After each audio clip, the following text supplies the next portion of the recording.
Good evening, sir. My name is ako pala si Nicole. So, ngayon, kung bibigyan ako ng 5 oras, siguro ang una kong gagawin is gagala ko. Kasama yung mga friends ko. Pupunta kami sa Pagadian, ano ba yan? Maggalagala kami doon.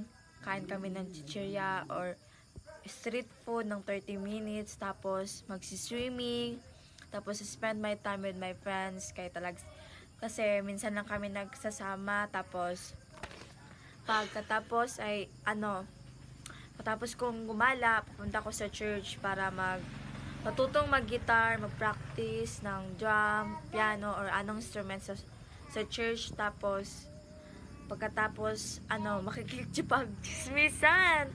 So kahit galing na sa church, tapos makikipag-chismisan sa mga marites.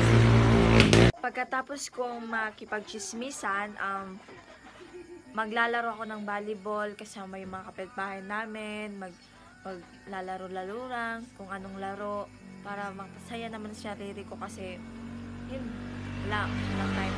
Tapos pagkatapos nun, tapos kung maglaro ng volleyball, siguro ako pupunta ako ng bukid para magpahangin, tapos kuha ng mga prutas doon na kahit ano, tapos punta ako doon magpapahinga din ako doon sa bukid kasi